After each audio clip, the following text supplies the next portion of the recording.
Ladies and gentlemen, boys and girls, welcome back to Basketball Conference, the ACC football podcast.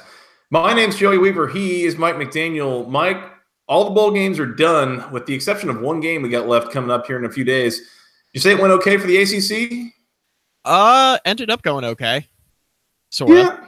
I mean, there have been worse bowl years. Let's put it that way. I think overall, considering how bad this conference was for a majority of the year, Joey, I think the ACC ended up showing okay in bowl season.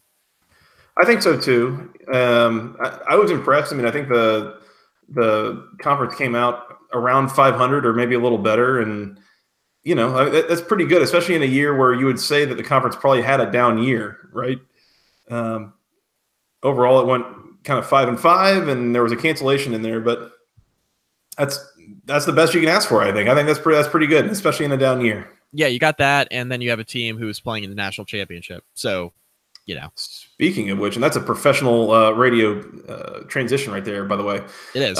So we're going to recap all these bowl games here all at one go, Mike. We're going to start out with the two playoff games. We'll probably briefly hit on the non-ACC playoff game here, but that's where we should start. Number 2, Clemson 30. Number 3, Notre Dame 3. This is a huge win for Clemson.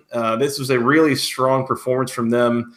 It wasn't always easy. Notre Dame gave them quite a game and made a lot of things really hard on them. And we were tweeting, kind of around halftime saying that, look, the score is 23-3, but don't sit here and act like that Notre Dame is just not any good. I mean, they made Clemson earn it. It's just Clemson was good enough to earn it and make a lot of plays that they had to make to kind of get that separation early on. Yeah. If you hate Notre Dame, you saw this game one way, and if you don't hate Notre Dame or just don't care, you saw it another way. And I think that was pretty clear in the reaction, at least on social media, when looking at this game. So in my opinion, watching this game, the final score of 30-3 probably is not as close. It doesn't seem as close on paper with the yard discrepancy in the final score as it maybe actually was, right? It seemed like Notre Dame, at least early on, had Clemson a little bit on their heels on the offensive side of the football. Clemson locked down in the red zone. Notre Dame had to settle for 3 early. There were some things that Clemson did defensively that they had to adjust early on in this football game in order to really give Notre Dame some trouble. The reason why Notre Dame lost this game, Joey, is because they only had 88 yards rushing. Now, we talked about this in the preview for this game. We said that in order for Notre Dame to have a realistic shot at winning this football game, one of two things needed to happen. Ian Book had to have an unbelievable game throwing the football, a near perfect game through the air, or Notre Dame was going to have to find some semblance of a rushing attack. Turns out neither of those two things happened, and that's why Notre Dame lost. The reason why Notre Dame lost was because of the running game, or lack thereof, and because Ian Book was unable to get the job done through the air. That's the consequence of playing an outstanding Clemson defense, right? And that's why they lost. That's a separate discussion from the reason why the margin was 30-3. The reason why the margin was 30-3 and a 27-point loss for Notre Dame is because it was clear to me, at least, that Notre Dame's depth is not what Clemson's is. That's abundantly clear. Notre Dame has the top tier talent, the first team talent, especially on the defensive side, to hang with a team like Clemson. Where you see the discrepancy between a team like Alabama or a team like Clemson and a team like Georgia, I'd argue, versus legitimately almost everybody else, is other schools do not have the depth of talent that these top-level schools have. Julian Love, Notre Dame's All-American cornerback, when he was in the game, Trevor Lawrence was 9 of 18 for 80 yards. When Trevor Lawrence comes back out with Julian Love out of the game, left the game due to injury, Trevor Lawrence was 15 of 18, Joey, for 278 yards and 3 touchdowns. 2 of those touchdowns were directly against Love's replacement, Vaughn. The other one was a consequence of Vaughn being in the game instead of Julian Love. Notre Dame had to help with the safety over the top. You had Alohi Gilman, who's a very good safety for Notre Dame, matched up against Justin Ross, who runs a 4.340, the true freshman for Clemson, who had an outstanding game, ran right by Gilman. That is a mismatch, Joey. That is a mismatch. For as good as Alohi Gilman is, he does not run a 4.3 40, and Justin Ross does. And Trevor Lawrence is outstanding as a freshman, even as a freshman, at picking out those mismatches. So it completely changed the game when Julian Love left for Notre Dame. The defensive scheme changed. That was abundantly clear. Clemson had a lot more trouble scoring when Love was in the game because Notre Dame was in their base defense, a defense they were comfortable playing against Clemson, a scheme that they were prepared to play against Clemson with. And when he left the game, they really had to alter things in such a way that Clemson was able to take advantage of mismatches all over the field, which, one more thing, Joey, they mentioned this during the telecast. When Tony Elliott was interviewed by ESPN before the game, they were talking to him about the offensive scheme against Notre Dame's defense. And Tony Elliott mentioned that they're always trying to find Waldo. Where's Waldo? Where's a weak link in the Notre Dame defense? And he said the difference between Notre Dame and the other teams that Clemson has played this year is that Notre Dame does not have that Waldo guy. Well, that Waldo guy came onto the field as soon as Julian Love left the game. Clemson found Waldo. Lawrence goes 15 of 18 for 278 and 3 scores when Julian Love was out of the game, and that is why it was 30-3. Other than that, I thought Notre Dame showed that they can hang with Clemson if everything, if all their first team talent is on the field and everybody's healthy. But as you know, it's a playoff game. Things happen, injuries happen. And for Notre Dame, in order to make the next step and not be a laughingstock the next time they get to the playoff, they need to continue to develop the talent, continue to recruit talent, and have more guys behind their starters who are able to step in and play at a high level in order to compete with a team like Clemson. Because over the course of 4 quarters, you can't hang with Clemson's depth, at least at this current time for Notre Dame. You talked about how good Justin Ross was, Mike, and to put this into a little bit of context for the people, if you didn't have a chance to watch this game or kind of weren't aware of what the cumulative performance was, he actually only had 6 catches. Thing was, he took those 6 catches for 148 yards and 2 touchdowns. I mean, he single-handedly kind of, helped Clemson get that separation, and really it was a difference maker. Notre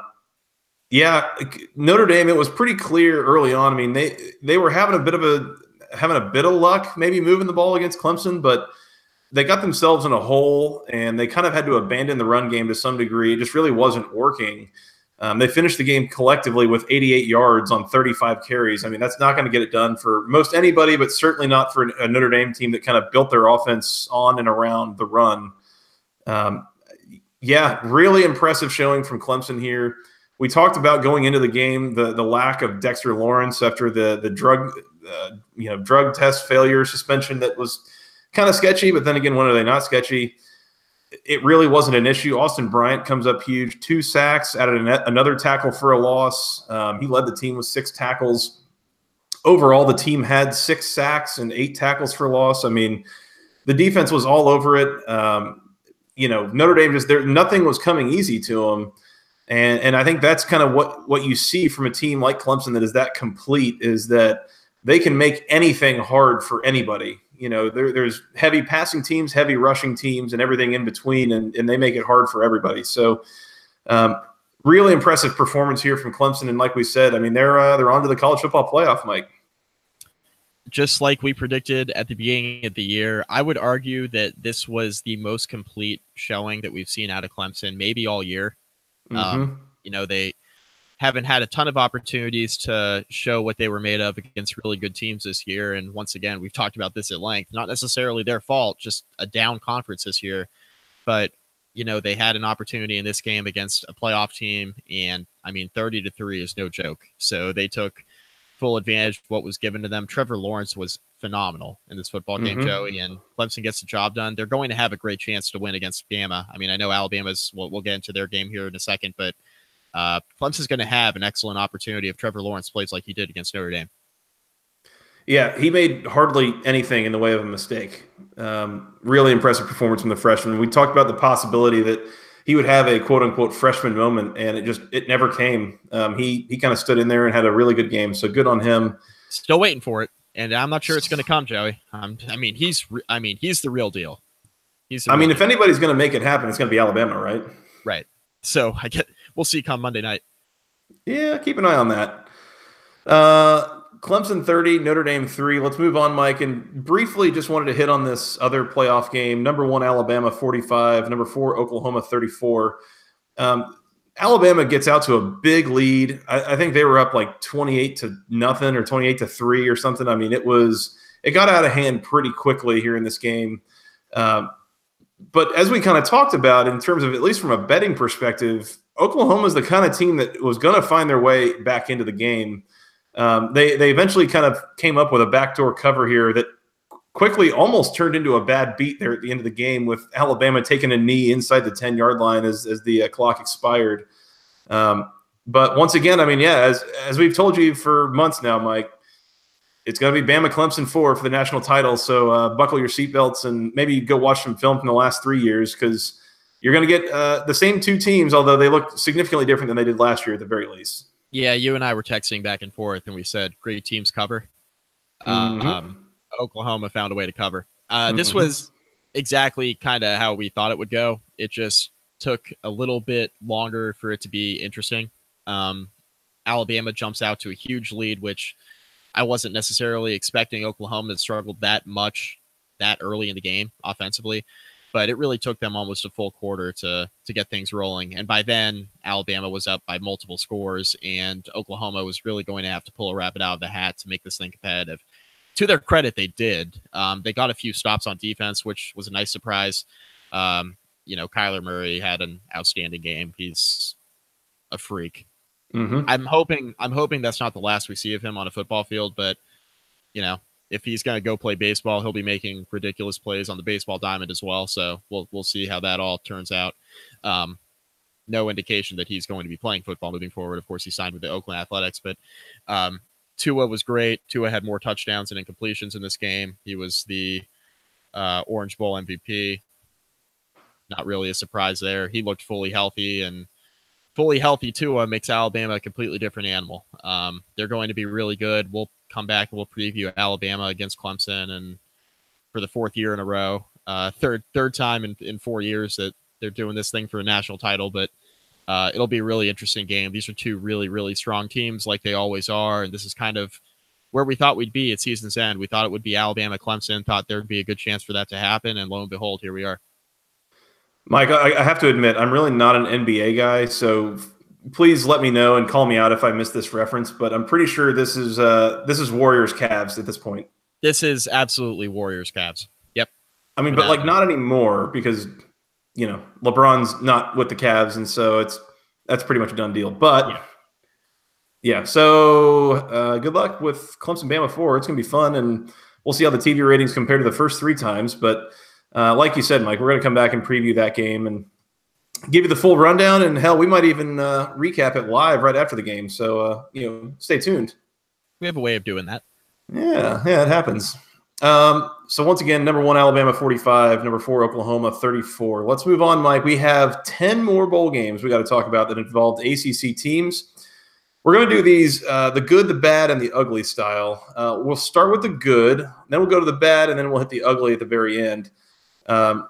Just as a bit of a spoiler alert here, if you're a Georgia Tech fan, you're going to be kept waiting here as we wait to discuss the ugly until the very end. So, boy. But we'll start here, Mike. Number 20, Syracuse 34. Number 16, West Virginia 18. That in the Camping World Bowl. Really good showing from Syracuse here. This was a game, quite, all the way through the first half, and then Syracuse was struggling a bit on offense there in the first half, and then kind of caught fire at a halftime. They scored on all 4 of their drives coming out of halftime for a total of 20 points, and really just kind of put the game away there. Really good showing from the Orange, and took care of business against a bit of an what I'm going to call an undermanned West Virginia team, but really they were just missing a couple of key players, in particular quarterback Will Grier. I think overall for Syracuse in this game, we can make excuses for West Virginia not having Will Grier. Of course, moving on to the NFL draft, do what you got to do. Miami's best quarterback, Jack Allison, 17 of 35, 277, 1 pick. ACC fans, I know that Jack Allison used to play for Miami, and if you don't, well, here you go. He used to play for Miami. He's still their best quarterback. People wishing he still played for Miami. I was going to say he is still their best quarterback. Too bad he now plays in the Big 12. So he has a respectable showing, 277 and a pick.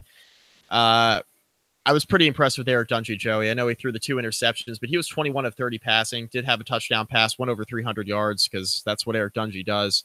And there were a ton of points scored for Syracuse in this football game, and we knew there would be. It took them a little bit longer to get going than we thought it would, but having the 17 fourth quarter points to really put the game away. 10 wins for Dino Babers in Syracuse. And Joey, you and I mentioned this early in the year. We were like, man, oh man, Syracuse has a hot start. And now they're hitting the rocks here in October to a degree. Like they're winning ugly or they're losing. Like what is happening with this team? But you turn around and they have a 10-win season. Their first double-digit win season since early 2000s, I think 2001 maybe. They lose a weird game to Pittsburgh in the middle of the year, but besides that, their only other losses were to Clemson and Notre Dame. So you have a 10-win season, and besides that Pitt loss, there's really, you really have a hard time pointing to something else there where you're like, man, Syracuse, like, what are you doing?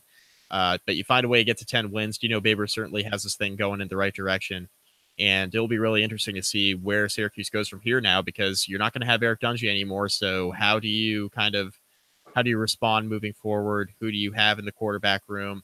Is that guy going to come close to Eric Dungey's production? So that'll be really interesting to see moving forward, and how Syracuse's defense will continue to develop will go a long way to determining how good they'll be in the Atlantic and how much staying power they'll have in the Atlantic Division, because the traditional powers, it's only a matter of time before Florida State comes back, Louisville with the new coaching change, and so on and so forth. So it's going to be really competitive here in the ACC for years to come, but it's going to be interesting to see where Syracuse goes from here, because this is a great stepping stone getting back to 10 wins. And Dino Babers definitely has this thing going in the right direction. Yeah, it's interesting if you want to go back and kind of dissect how Syracuse got here. I think there's a couple of key things. I mean, there's partially the down ACC. There's partially they were able to win a couple of close games. I think there's a lot to be said for Eric Dungey staying healthy the whole year. He was there the whole time, whereas in past years he's kind of found a way to get hurt just through wear and tear, I think, eventually. So I think there's a lot to it, but at the end of the day, I mean, a school like Syracuse going from back-to-back 4-8 seasons to a 10-win season is nothing to shake a stick at. Really impressive coaching job from Dino Babers. I don't know if this is a super repeatable thing just yet. I don't know if Syracuse is recruiting and coaching on a level that is going to, you're talking about another 10-win Syracuse team, that's going to continue to threaten everybody next year or not. But for the moment, I mean, it's been a really good year, and this is one of the best bowl tie-ins that the ACC has, and Syracuse has been able to go out and win pretty convincingly over a ranked Big 12 team. I mean, at worst, that's a season to remember for Syracuse fans everywhere. Props to them. Really, really good year for the Orange. Just really, really impressed with what Dino Babers is able to do, making a change from years 1 and 2 into year 3. Yep, without a doubt. So good one for you, Syracuse. They win 34-18 over West Virginia. We'll move on, Mike. The first ACC bowl game there was, in a game that I really wasn't feeling hopeful for the ACC team here, but they pulled it off. Wake Forest 37, Memphis 34. Memphis was without their star running back, but either way, I mean, this was a bit of a shootout, and Wake Forest I thought was really, really impressive in this game. They found a way to stop the run in a lot of ways that I really just did not think they would. They had not been all that good at it this year, and Memphis, a particularly good team at running the ball. Wake was up to the challenge. Wake stepped up and took it on. Jamie Newman had a hell of a game here for Wake Forest. 22 of 40 through the air, but for 328 and a touchdown. He also had 23 carries for 91 yards on the ground. Alex Bachman caught 7 of those 22 completions for 171. Wake Forest got the plays when they needed them. They went down pretty quickly in this game to Memphis. So I think it was 28-14 at one point, but Wake came storming back and really was able to subdue Memphis for most of the second half. Memphis had 24 in the first half and only 13 in the second.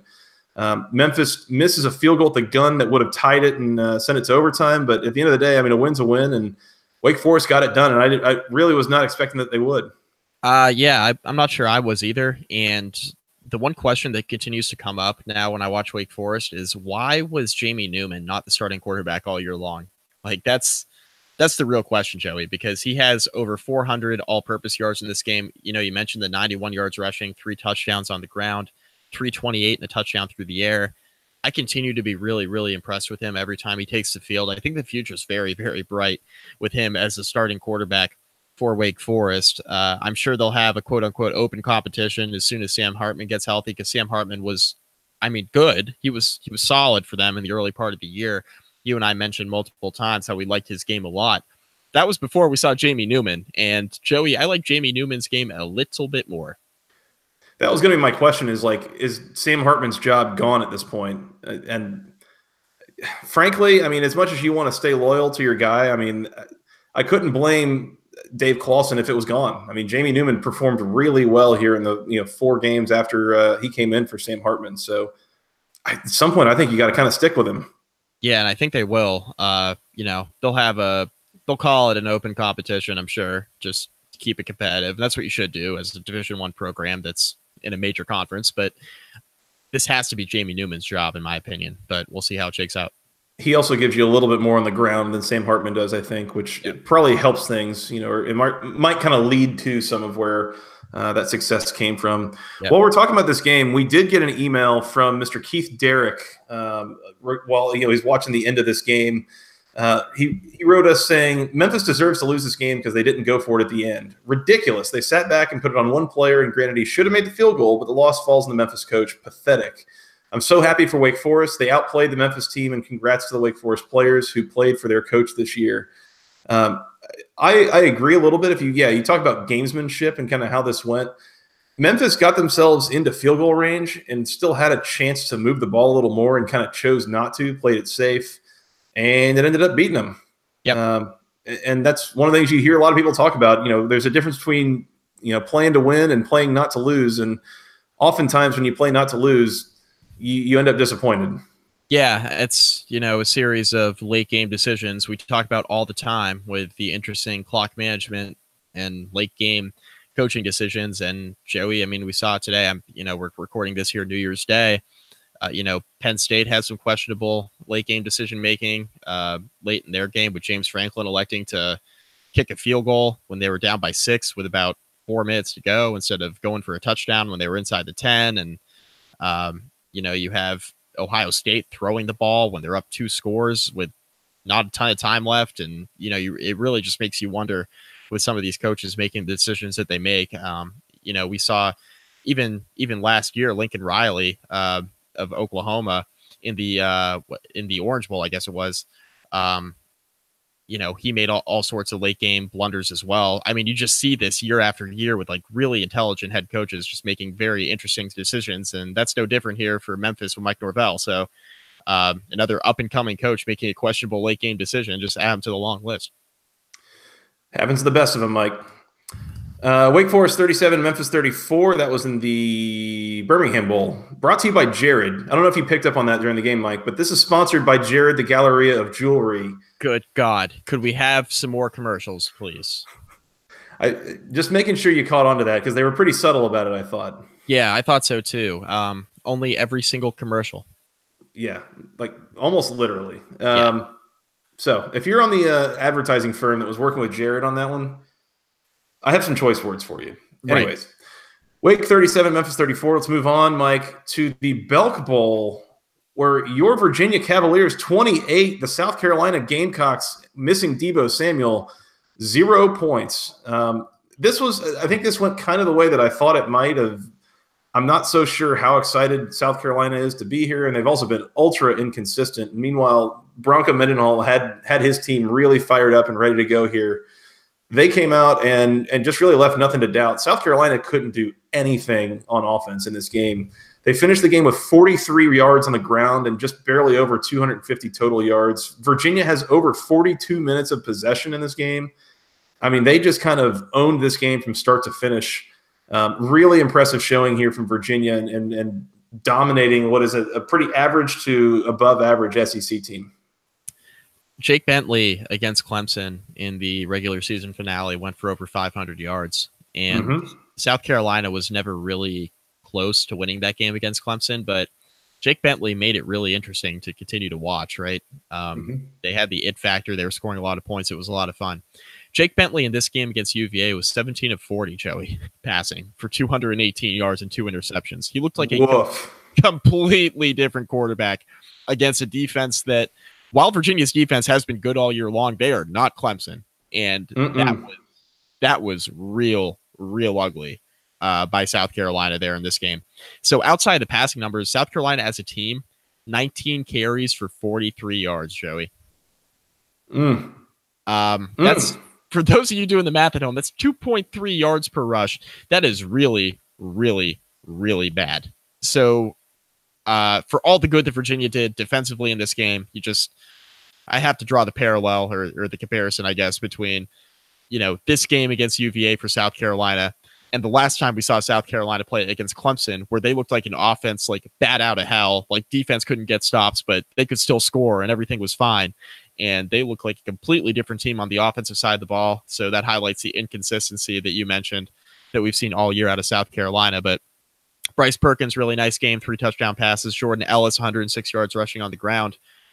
Olamide Zaccheaus, 3 touchdown receptions in his final game. So hell of a way to go out for Zaccheaus. He's an all ACC talent at receiver, although, this conference is so stacked and he's been playing with some inconsistent quarterbacks over the years in his career at Virginia, but he's had a really nice career overall. And Virginia gets the win here by 4 touchdowns, shutting out an SEC team. This is, in my eyes, outside of Clemson showing in the playoff game, this is probably the most impressive showing out of the entire conference so far this bowl season. Virginia, winning this game by 4 touchdowns against an SEC school and shutting him out to boot. I mean, really impressive. I believe this is the first time South Carolina was shut out since like the mid-90s or something like that. Yeah, rough. Man, that's a really good showing from Virginia there. So props to them. And like you said, hell of a game from Olamide Zaccheaus, 12 catches for 3 touchdowns and 100 yards to boot. Really not bad. It's crazy to think that, a South Carolina team that just put up, 35, 38 points, whatever it was against Clemson, now gets shut out for a full 4 quarters against Virginia. Real good showing for Bronco and his boys. Yep. Real good showing. Get a win and some momentum to inevitably lose to Virginia Tech at the end of next season. That's right. Yep. Finally, Mike, talking about the good, Duke 56, Temple 27. Whew. Wasn't always good. No, it wasn't. Temple was up in this game 27-14 relatively early, and it wasn't looking good for Duke. Temple had a couple of picks in the first half and ran one back for a score and was moving the ball on offense. And then all of a sudden, Duke just decided, nope. And they just took over the game. Daniel Jones finishes with 423 yards passing, 5 touchdowns. Quentin Harris even got some action in this game. They kind of used him in some creative ways. Duke really hit the Jets and scores the final 42 points of this game to win 56-27. Yeah, my one takeaway is Daniel Jones. We saw good Daniel Jones in this game, Joey, which hasn't always been a thing. 423 yards. You mentioned the 5 touchdown passes. Really trying to find a way to get the job done. He had a touchdown run as well in this game. 6 total touchdowns that he accounted for.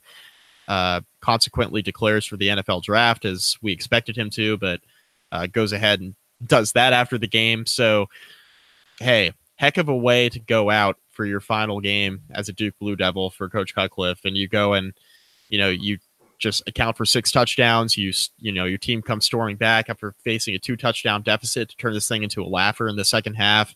Not what I expected. And if you were even watching this game in the first half, this was a major surprise that this ended up the way that it did, because Duke was really struggling early in this football game to slow down Temple and to score in their own right. And they found a way to get the job done, made some great adjustments there. And this game really changed in the second half. So testament to good coaching for David Cutcliffe. Really interesting, uneven season for Duke, but they end it with a bowl win. Daniel Jones now going to be entering the NFL draft, Mike. Yep. He is going to the draft. He is, depending on who you ask, like a top 3 or 4 quarterback prospect, which tells me immediately that boy's going to get overdrafted. Oh, yeah. And somebody's going to put him in way before he's ready. Hey, Nate Peterman. What's up? Mm-hmm. Yep, 100%. He finishes his senior year completing 60.5% of his passes. His career completion percentage is probably somewhere in that range. His career high completion percentage on a year, just shy of 63% in his freshman year in 2016. Yep. You know, I saw a really interesting article that Bill Connolly did last year talking about Josh Allen, where he profiled NFL quarterbacks that were drafted for the last, I don't know, several decades, and basically showed that whatever your stats are in college is your ceiling. There is effectively zero chance that you will have better stats in the NFL than you had in college.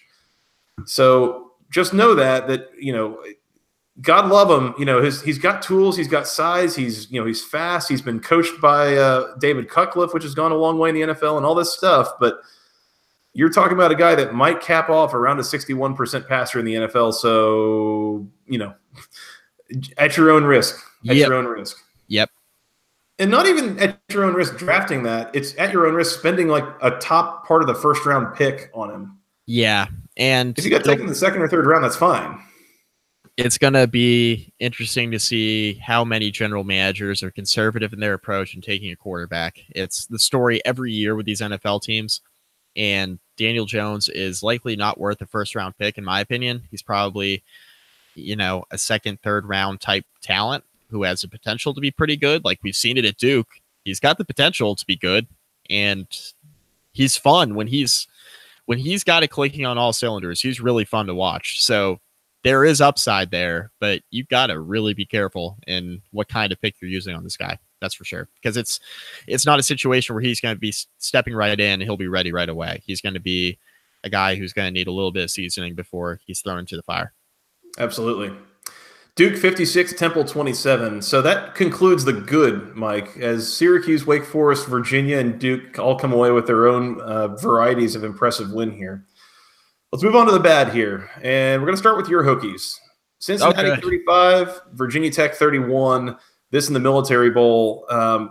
You know, Cincinnati was probably the better team. Certainly, I think throughout the course of the year, they were the better team. But Virginia Tech had their chances in this game and just kind of found a way to lose it, Mike. Yeah, that sounds about right. I feel like we've been doing this same recap all year long. It's been the same sort of deal, right? Wash, rinse, repeat. Yeah, it's exactly. This has been a really interesting season for Virginia Tech. When the Hokies needed a stop on defense, they couldn't. And when they needed the offense to come through on a big drive to put the game away, they couldn't. And that's exactly what happened in this game, Joey. So Virginia Tech has the lead in the fourth quarter with about, 7 or 8 minutes to go. They have it 4th down and 2 at the Cincinnati 7, so they can pick up a first down without getting in the end zone. Ryan Willis comes out under center. They run a play action pass. They had both Damon Hazelton and Dalton Keene wide open. Dalton Keene, the Virginia Tech tight end, out in the flat, wide open. It's kind of like a play action fake with a bootleg, and Ryan Willis mishandles the snap, and then the pass rush got free, and Willis never really was able to get a full handle on the football. He had 2 guys wide open, one for a touchdown, one for an easy first down, if not a touchdown, and Dalton Keene, who could have easily gotten into the end zone. Instead, they fumble there, and Cincinnati recovers there on 4th down. Cincinnati eventually drives down and takes the lead later on in the game. And Virginia Tech is in a situation where you could have gone from up 3 to up 10, but instead you go from up 3 to down by 4. So it's 35-31, and then you're scrambling, trying to move the ball up the field with 1.5 minutes to go in rainy conditions where you're in a predictable passing situation, and your offense is heavily predicated, as we've seen all year long, Joey, on throwing fade passes, the lowest percentage play in football. That is a major, major issue. So that's, story of the season for Virginia Tech. It's hard to get too upset or angry about it. They had their chances in this game. They've had their chances this season. And like we've said so many times, they blew it. They need to clean a lot of things up, starting with the passing game and the scheme heading into next year. I understand you have a lot of athletic receivers on the outside, guys who are 6'2", 6'3", that you have not had in quite some time at Virginia Tech. and you fall in love with throwing fade passes, especially with a guy like Ryan Willis, who happens to be really good at throwing the fade. But you have to have an offensive scheme in the passing game that's going to work and be higher percentage when you need a first down, when you have to pick up that 3rd and 5, 3rd and 6. And Virginia Tech has not consistently had that this year offensively, and that's been a major problem on that side of the ball. And on defense, you can't have running back, quarterback, whoever go right up the middle, right through the heart of your defense, and you have guys in position to make the tackle who are just unable to do so. That's not on youth, and that's not on coaching. And it's not on the defensive scheme. It's on the players to make those plays, and they were unable to do so this year. So a lot to clean up on both sides of the football. Virginia Tech's first losing season since 1992. Really, really rough, Joey. I was born in 1992, so that's 27 years running, right? That they've had winning seasons, and they were unable to finish the drill this year and even get to 7-6. And you think about the end of the year, they needed a miracle to beat Virginia. Pretty much everything had to go their way, and Virginia had to fall on their face, and they win that game. They beat an unmotivated Marshall team the weekend of the ACC championship. Marshall had absolutely nothing to play for. They knew what bowl game they were going to go to. They were sitting there at 8-3 on the year. They didn't necessarily have to play that game. Marshall comes to Virginia Tech unmotivated. They lose handily. Virginia Tech wins that game. And then Virginia Tech at 6-6 by the skin of their teeth reaches the bowl game and finds a way to lose like they have been doing all year. So after all that, you end up with a losing season anyway. Just a lot to clean up within the program. Everybody needs to look in the mirror, starting with Justin Fuente and the offensive coaching staff. They need to find a way to be better next year. And Bud Foster, for the first time in a really long time, needs to look in the mirror as well and say, how can I do my job better to put these guys in position to be successful? Because the defense was a problem all year, and we're not used to seeing that in Blacksburg, Joey. Not at all. I think that as you look at 2019, Mike, it's got to be a really important year for Justin Fuente. Yep. I mean, even so, yes, first year they go 10-3. Last year they went 9-4. But we've talked about it. I mean, it felt kind of like an empty 9-4, and it featured a pretty disappointing loss to Georgia Tech and 3 losses to probably 3 of the 4 best teams that you played. Got a win over West Virginia to start the year, but other than that, it really wasn't an awe-inspiring 9-4. And we'll talk about a team here in a minute that kind of had that same situation this year. But now this year, first losing season in Blacksburg since 1992. And by the way, you made some listeners feel old by bringing up the fact you were born that year, but that's fine. That's fine. Yep. I was a whole year old when that whole thing happened. So, I'm complicit in this whole situation. Oh, yeah. It's not the best look. And it's interesting kind of looking back. And when Justin Fuente took the role here, we all felt like this is this perfect fit. And things have not really gotten better since then. They seem to almost be getting worse. And of course, this year was a transition year. There's a lot of rebuilding to be done on the defense, and there's a lot of stuff going on. But especially on his side of the ball, where he was an offensive guy and ran a really good offense these last 2 years at Memphis, we're not seeing that in Blacksburg. And maybe you can kind of draw your own conclusions on why that is, or what's going on, but I can't help but feel that 2019 is a really important year for him and his tenure at Virginia Tech. I don't know if there's a whole lot that he could do next year to get fired. It might hinge on bowl eligibility, which is a relatively low bar, especially for Virginia Tech. But I just think that it's kind of the thing that he's got a chance to redeem himself. But if not, it might kind of spell the beginning of the end of his tenure in Blacksburg.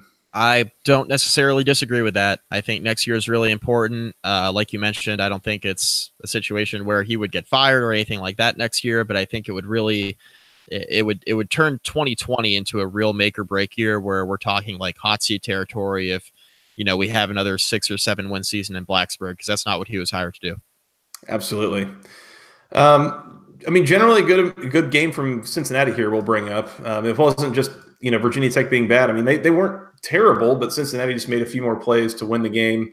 Ran the ball really effectively. They had 256 yards on the ground and 4 scores.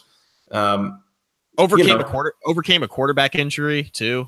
Their starting quarterback gets hurt early in the game. Hayden Moore comes in, and he wasn't great through the air. He was pretty good on the ground though. Was able to get 64 yards rushing and a touchdown. And like Cincinnati's done all year, they've made their hay, with their running game. Yep. Yeah, so good showing from Cincinnati. It's just Virginia Tech didn't do a whole lot to combat that. It felt like in certain cases where they really could have probably made a huge difference. Yep. Cincinnati 35, Virginia Tech 31 in the Military Bowl. Let's move on, Mike. The other game we got in the bad category. This is the Hyundai Sun Bowl. Stanford 14, Pittsburgh 13. And we have to start by making mention of the fact that Stanford won this game by scoring 2 touchdowns, one of which was the most, swear word alert. So if you're listening, just scroll forward here a little bit. Mike, Stanford, the winning touchdown was an absolute bullshit play. It was lucky trash. KJ Costello is, being swallowed up on a run play where he probably had a read option that he read the wrong way. The ball comes out and just falls into the hands of his running back who's already in the end zone. I mean, It was the luckiest nonsense you've seen in a game in a while. Pittsburgh didn't really do a whole lot of moving the ball on their own end. I mean, they got a couple hundred yards on the ground, averaged about 5 yards per carry. Kenny Pickett not efficient through the air, only completed 11 of 29, 136 yards is really not great. Kind of just a disappointing performance from Pittsburgh. I mean, I thought that they should have probably been able to pull this one out. This is not a particularly good Stanford team who is playing without their best player on offense.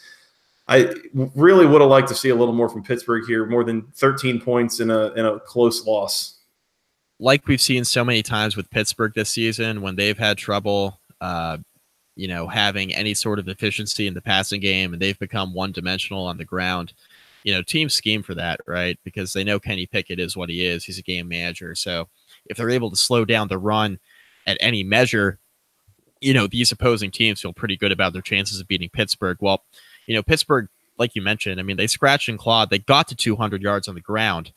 But like you mentioned, Kenny Pickett was not good in this football game. That ends up being the difference in a low-scoring, ugly Sun Bowl affair in very good weather in El Paso, by the way. It's not like a situation where this was like a gigantic rainstorm and all hell's breaking loose. This is a 14-13 game in near perfect conditions on New Year's Eve, and there was just no offense to be had, especially through the air for Pittsburgh.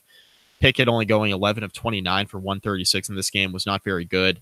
Stanford scores, like you mentioned, off pure fumble luck at the end. But that's kind of, I mean, you were expecting it to be ugly, and it was. And it was one of those games where it's hard to feel good about either team coming out of it. Arcega-Whiteside, though, 3 catches for 90 yards for Stanford. He's really good. Too bad Stanford has a lot of trouble throwing the football because KJ Costello, turns out he's a lot like Kenny Pickett, Joey. Mm-hmm. So, ugly. These two quarterbacks, by the way, combined for less than 37% completion percentage.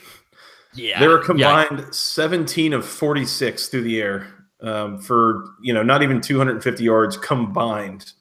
Real bad. Not pretty. And I mean, it's a windy day, so I kind of get it a little bit. But, man, like when Stanford completes 6 of 17 passes, that is not a sight for sore eyes.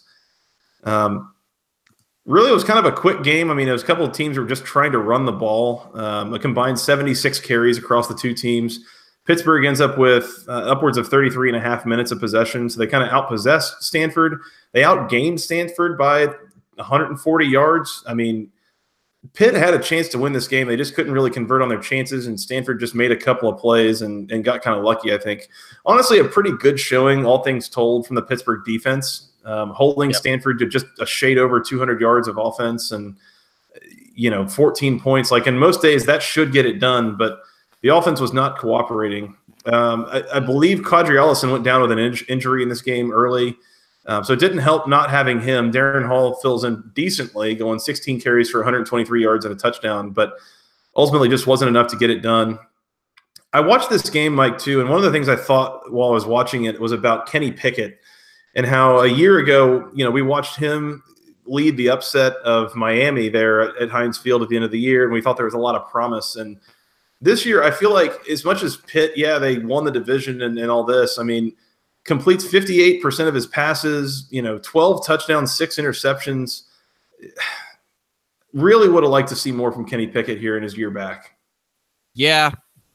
He was not great this year. I'm not really sure what we were kind of expecting. I mean, I think we knew that Pittsburgh kind of caught lightning in a bottle at the end of last year when they were able to upset Miami. And we were like, oh man, like what's this offense look like moving forward? Like obviously they lean on the run heavily, but what was the passing game going to look like? What was Kenny Pickett going to look like, as a full-time starter? And now we see it, and it's not as good as a lot of people have hoped, right? So I don't know. There needs to be improvement in the passing game for sure for Pittsburgh. Then if you like punts, this was the game for you. There were 15 of them total in this game. Mm-hmm. And for a game that was as quick as you mentioned, they still found a way to punt 15 times. So yeah, not great. Pittsburgh wins the division. The only reason they won the division is because it was a down year for the ACC. I mean, let's call it what it is. Pitt finishes the year 7-7. In most cases, you can't go 7-7 overall and be the representative in the ACC Coastal for the conference championship game. So direct consequence of the conference having a bad year. It is what it is, but it has to be better, especially through the air heading into next year. Really needs to be. Disappointing kind of finish to the season there for Pittsburgh in the Sun Bowl. Stanford 14, Pitt 13. And it's time, Mike, to move on to the ugly piece of this recap show. Oh, yeah. And I know exactly where we can start. Where should we start? Should we start with the Quick Lane Bowl in Detroit? Let's start with the Quick Lane Bowl, Joey. Minnesota 34, Georgia Tech 10. Whoops. I have a note on here, and I'm going to read it to you verbatim here, what I wrote in our sheet, Mike. Yep. Quote, yuck. Yeah. Yuck. This was all sorts of bad, Mike. This was ugly as hell. Yeah. So much for the win one for the Gipper, huh? Yeah. No kidding. So much for that. So, okay. Muhammad Ibrahim. Yeah, let's start with this. Muhammad Ibrahim from Minnesota. 31 carries. Yeah. Good player. 31 carries, 224 yards, and 2 touchdowns, Joey. Is that good? Ball game, Joey. Ball game. That did it. 7.2 yards per carry.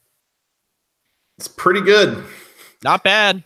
He was a load, man. Georgia Tech's defense had a hell of a time trying to tackle him. And he's only listed at 5'10", 205, but I feel like he runs way bigger than that. I mean, he was just driving the pile and breaking tackles, and I mean, he was hard for Georgia Tech to get down in this game. Yeah, he's an absolute workhorse, and the Georgia Tech offense on the flip side had a lot of trouble moving the football, and I feel like this is where I need to turn it over to you because you have some opinions on this that I can't wait to hear. Yeah, I think a decent amount of this game does come down to the defense just being ill-prepared to stop, Minnesota's rushing attack. They only forced Minnesota to throw the ball 13 times, and I mean, all that stuff. So it was a poor performance from Georgia Tech's defense. I was really disappointed in the offense too here, Mike. And one of the things that really stuck out to me was the way that the quarterback situation was handled. Taquan Marshall played, all but one drive of this game for Georgia Tech. And people would say, or Paul was asked about this in the postgame press conference, was saying, like, why didn't you bring in Tobias Oliver, who's been a really good change of pace and all this for most of the year? And the answer was, well, the stuff that was going wrong in the first half, like it wasn't, something that Taquan was doing wrong. It was, other people. And it's like, okay, maybe, but the offense has also looked a little different in terms of play calling and style. Maybe that fixes something. I don't know. At the end of the day, Mike, it felt like Paul Johnson managed this quarterback situation in a way that was meant to honor and kind of send out the seniors more so than really try to win the game. Taquan Marshall finishes this game 4 of 9 through the air for 76 yards, and there was a couple of kind of bright moments in the passing game, I thought, that was kind of nice.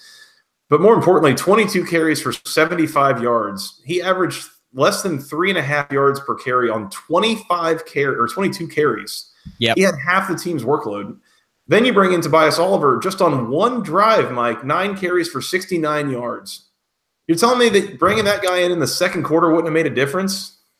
Right. I don't know. It really felt like, Paul Johnson was not as hell-bent on winning this game as he was on, showing a little bit of love to his senior quarterback, Taquan Marshall, and some of his guys. And at the end, I mean, whatever, it's fine. It's the freaking Quick Lane Bowl. Like, who cares? And I think it was pretty clear, too. It was really quickly clear that Georgia Tech really didn't seem like they wanted to be there at all.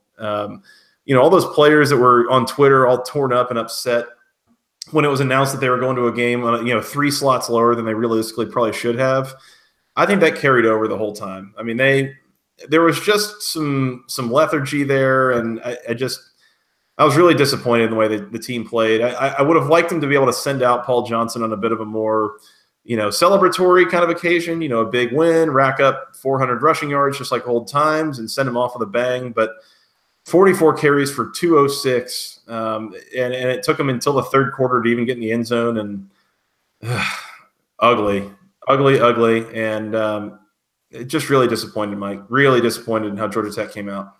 Yeah, and I'm kind of disappointed that Paul Johnson, for his final game, didn't have the team more ready to play. It's just, for as many issues as Minnesota has had on offense this year, it was surprising to see them really just go up and down the field with little resistance for a majority of this football game. Mm-hmm. Yeah, Tech did very, very little in the way of resistance here. I mean, Minnesota, it felt like they were just they were 7 of 11 on third down. When somebody outpossesses Georgia Tech, it's a problem.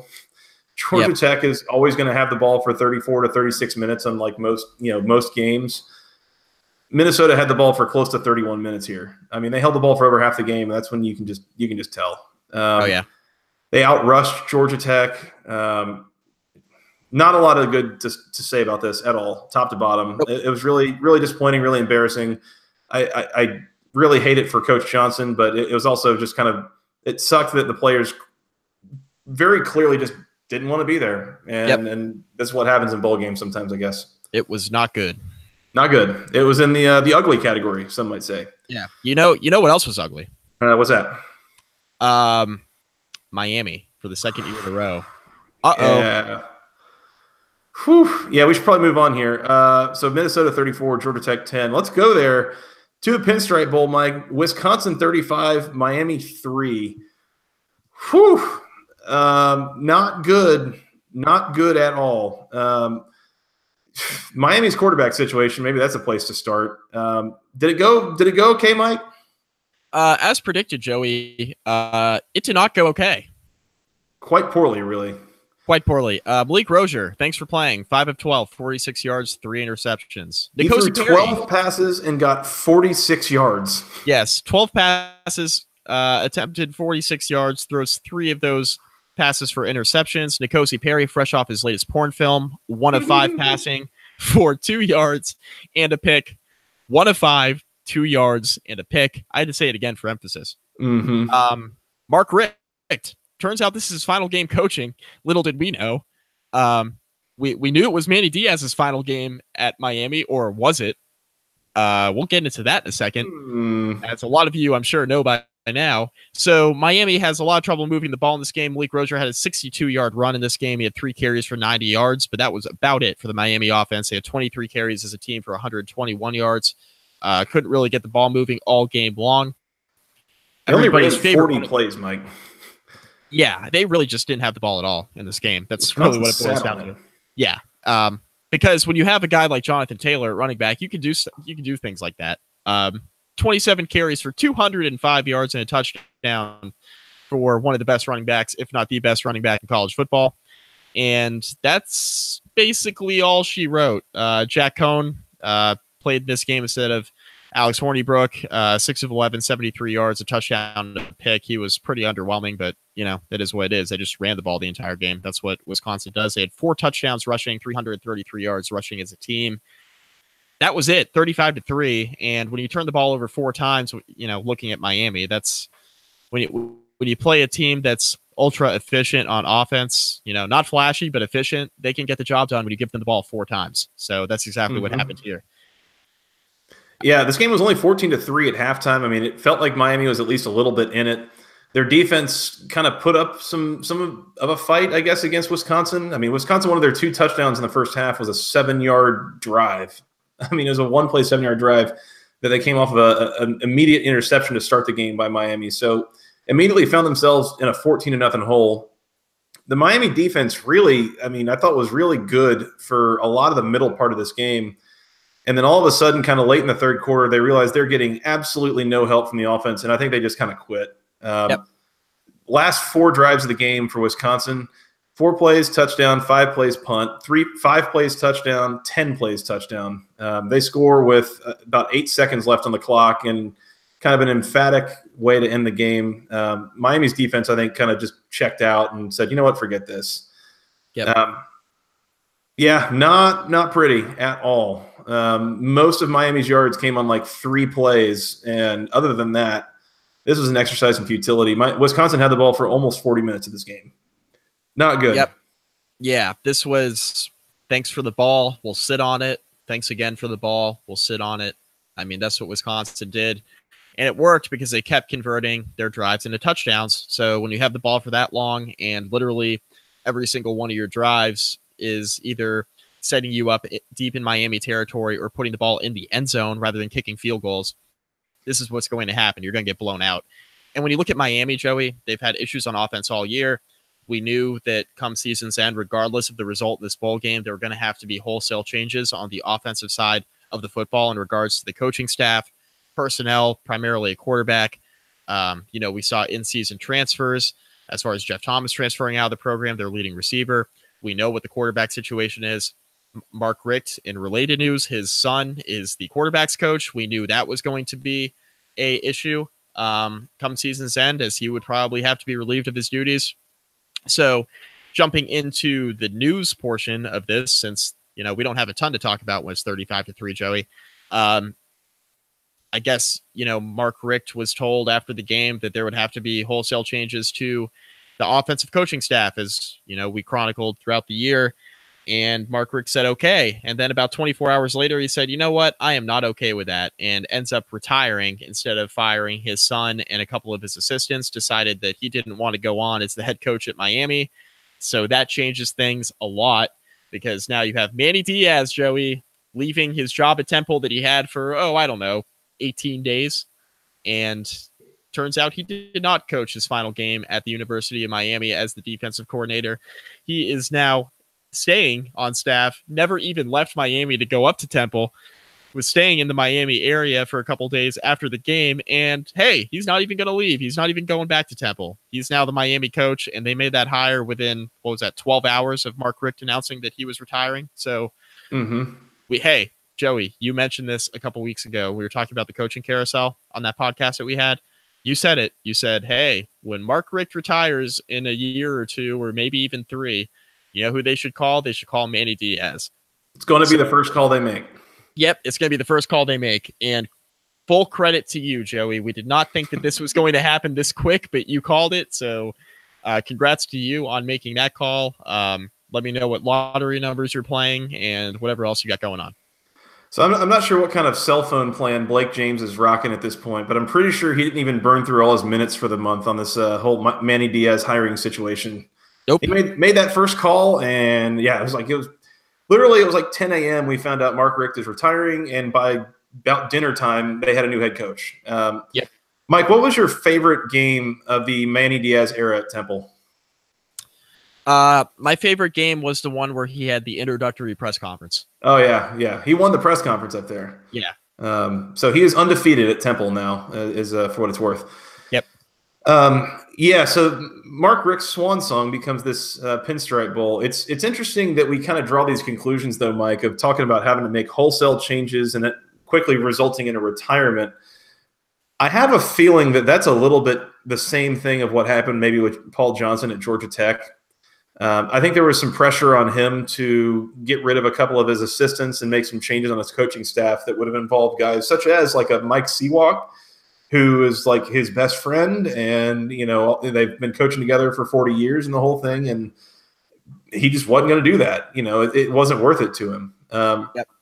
Seems like it's kind of the same thing that happened here at Miami, where they said, "Hey, Mark, we'll bring you back. We're willing to keep trying this, but you got to make some wholesale changes and start the firing your son." And he said, "No, not going to do that." So, strange times at Miami, to say the least. We also got news today that all of their linebackers are coming back, which I have opinions on as far as how it relates to their ability to make money. But yeah, Shaq Quarterman, Mike Pinckney, those guys, all of them coming back. And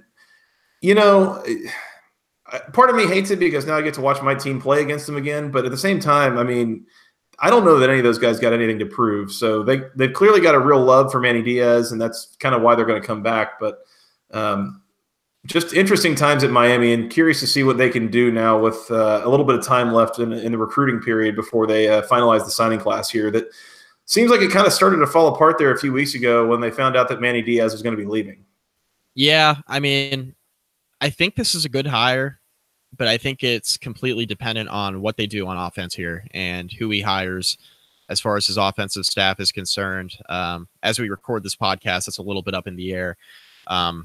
There have been some names thrown around, Larry Fedora being one of them, as far as an potential offensive coordinator position, which would be something. I'm gonna be honest, I don't hate it if that's the route they're going to go down. I mean, there are worse things you can do there. So I've seen that interesting at the very least. It would be interesting. So that's been thrown out there. Major Applewhite, who obviously with his departure from Houston is now on the market. That would be another name to watch. At least it's been thrown around here early. Don't mind that one either. I think that would be another really good hire. So if they end up pulling the trigger on, a really good hire as far as an offensive coordinator is concerned, I think they'll be fine. Defensively, they're going to be okay. It doesn't sound like Manny Diaz is going to be calling the plays on defense. At least that's what he mentioned in his introductory press conference, or the conference call that they had.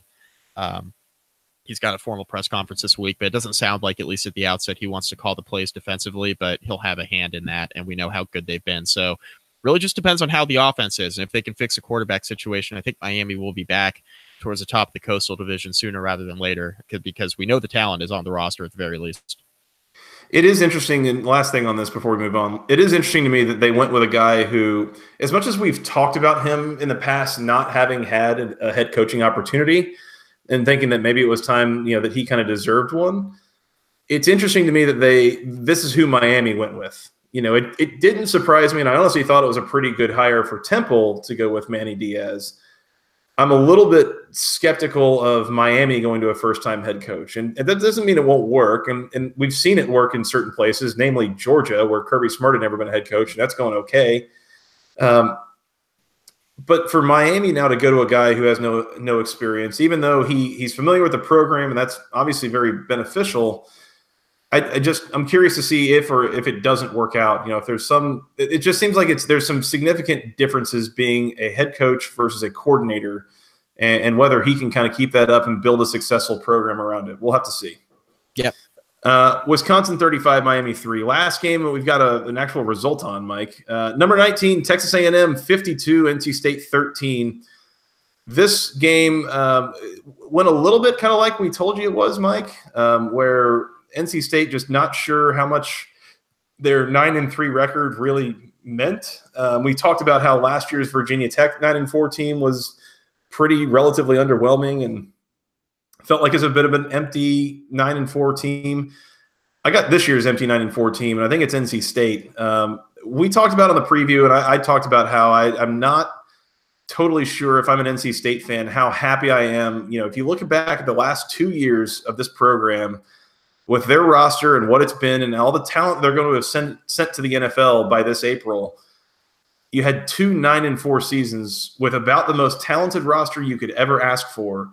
Is that good enough? As you start evaluating Dave Doran and what he is. And now you're not only going to not have Ryan Finley moving forward, you also don't have his offensive coordinator, Eli Drinkwitz. So I don't know where you go, if this is like where you cap off, but this was a really, major thud of a way, I think, to end the season if you're NC State. It is. And, the game was pretty competitive early. And then it really wasn't. It really, really wasn't. Outscored by 31 points in the second half. Shut out in the second half, actually. Ryan Finley, not great in this game. He was 19 of 32, which is fine, but 139 yards, touchdown, and 2 interceptions. Ryan Finley actually underwhelmed for a good part of the second half of the season. So that's something to watch for in regards to how or where he's drafted here come April, because he's going to be one of the first quarterbacks off the board, come NFL draft time. Joey, our buddy Jeff Greenberg, and you know this already, but we were talking about this beforehand. Feels like this is really important to bring up as we discuss. Hey, these have, we know that these have been two of the more impressive teams for NC State in quite a long time as far as talent is concerned. But it seems like Dave Doran consistently underwhelms. Like, he has teams that seem like they're ready to play, then they get in big games and they flop, right? And Dave Doran, as a head coach, Joey, is 0-19. 0-19 against teams who have finished the year in the top 25. That can't be right. 0-19 dating back to 2013. So his time at NC State then. Really bad. Man. So there are 3 teams this year that are going to finish in the final poll, the final AP top 25. Those 3 teams are Clemson, Syracuse, and Texas A&M. NC State, of course, lost all 3 of those games by a combined 83 points. Ooh. Not even competitive. Not even competitive. And it's one of those things where, Dave Doran is going to be this coach who recruits well and wins the game. And by all indications, he's a good guy. He's got a good staff. He's the players really enjoy playing for him. It's not that. It's just that he's got a team that's going to beat the teams they're supposed to beat, and they're going to beat some good teams, right? And I'm talking like fringe top 25 teams. But when push comes to shove, he's going to have a really hard time beating the ranked teams, like the teams who are really, really good, top 15, 20 in the country. Mm-hmm. NC State has really struggled since he's gotten there at beating those types of teams. And you go down these results, Joey, we were doing this before we hit record here tonight. There's only a handful of games here where you look at NC State and you're like, man, they were actually competitive in some of these games. A lot of these games in the 0-19 record here, a lot of these, dating back to 2013 that Dave Doran has lost at NC State haven't really been all that competitive. There were a couple games in 2016. They had a 24-20 loss to Florida State. Florida State finished the year number 8. They had a 27-13 loss to Miami that was relatively competitive that year, but 2017 they had the 38-31 loss to Clemson. So there were some games in there where, and that was damn near an upset. So NC State's had some opportunities as Dave Doran's been the coach, but a lot of these games against top-notch competition haven't really been all that competitive. Yeah, and it's one thing. I think there's been a few of those. You mentioned the teams in the top 25 that end the year.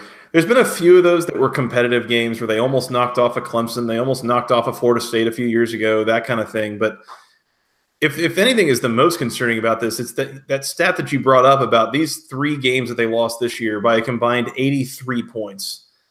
I mean, that's just getting blown the hell out. Like every game. I mean, and for a team that finishes 9-4, if that's a legit good 9-4 team, you shouldn't be losing a set of 3 games by a combined, 83 points. That's absurd. With an NFL quarterback on your roster, by the way. Yeah. A guy that is arguably, if not definitely, the best quarterback in the league. I mean, you put him up against Trevor Lawrence. At the very least, Finley's got a better track record, a longer track record of success. I mean, he's the best draft eligible quarterback out of the handful that we have. Sure. From the ACC at the very least, yeah. Yep. The other piece of this, Mike, and that I think was kind of an embarrassing or kind of a black eye on this team and on the league, man, A&M ran the hell out of the ball in this game. Travion Williams, 19 carries for 236 and 3 touchdowns on the ground. A&M combined goes for 400 yards and 5 touchdowns on the ground. Wow. Yeah. Wow. They, averaged close to 12 yards per carry. Travion Williams at one point had a 93-yard touchdown run in the second half. NC State, at one point they led this game 13-7. A&M scores the last 45 points of the game. And NC State could barely get anything going that whole time. I mean, there was one drive that lasted, more than 4 plays after they had a 13-7 lead. Yep. I mean, that is not a good sign. That's ugly, Mike. Ugly. It was real bad, and there's not a ton to add that you haven't already mentioned in a 54-13 game. But Travion Williams, he'll be playing on Sundays. Mm-hmm. Yeah, he's good. Not bad. He's just fine. I would take him on my team, I think. Yep. Not bad at all. So, yikes, NC State, go ACC. 52-13 A&M winners over NC State there. Mike, we do have one more game to recap, and I say one more game is more like 20% of a game. Boston College and the number 25 Boise State Broncos. This game ended in a no contest, Mike.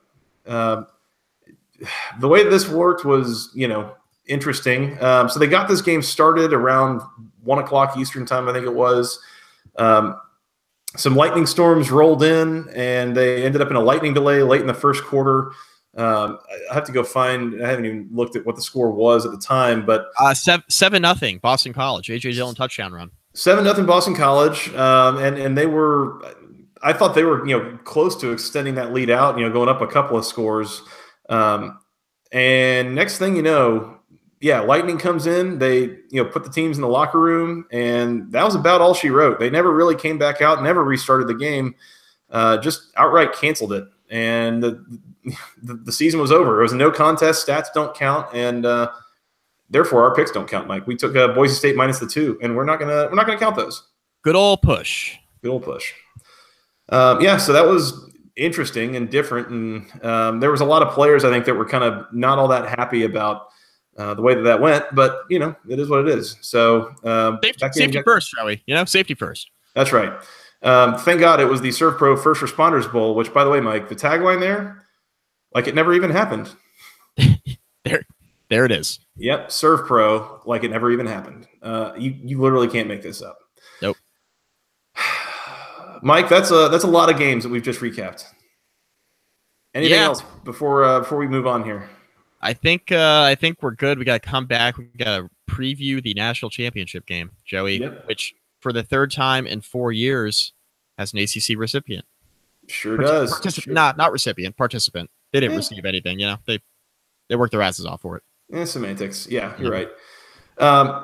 This is becoming like the Fast and Furious series, Mike. We got one last ride before the next one last ride, and eventually we'll have another last ride, I'm sure. But we're going to come back and preview one more game. Clemson and Alabama in the national title game, coming to you from Santa Clara, California.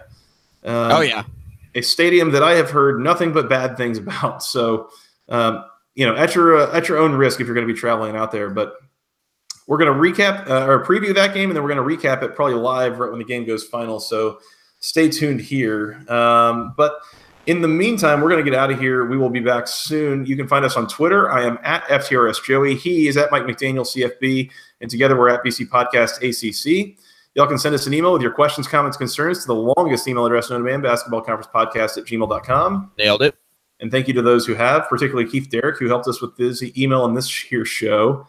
Mike, they can find us on iTunes, Google Play, SoundCloud, the Overcast app, wherever fine podcasts are sold for free. And you want to tell them where they can find us on the social medias? Yeah, facebook.com/basketballconference. Rate, review, find all of our podcasts there, Joey. Go do that. Please do that. Mike, they can also find us on YouTube if they want. They can come check out, the video of this. I don't know. It's a thing you can do. Once again, at your own risk. At your own risk, 100%. That's the theme of this show, really. Mike, you want to come back and preview the national title game? For sure, Joey. Another season coming to a close. Oh, Womp. Don't be sad that it's over. Just be happy that it happened, Mike. That's what I'm told. Yeah, something like that. Yeah. And we'll Speaking of which, Happy New Year. Yeah, Happy New Year, buddy. We're in this thing again, 2019. We made it around. We made it around the sun once again. That's right. So that's good and promising and all that. And it's here's to another off season coming up of trying to figure out ways to create content. Absolutely. We've at least managed to keep the lights on here on the Basketball Conference podcast. So that's good news. For sure. Absolutely. Mike, we're going to come back and recap, preview, whatever. I don't know. It's late. I haven't been in a routine for a while. So we're going to come back and preview the national title game, and we'll talk then. Sounds good, bye. All right. Until next time, for Mr. Mike McDaniel, I am Joey Weaver. We'll talk to you again soon. And until next time, Happy New Year and go ACC.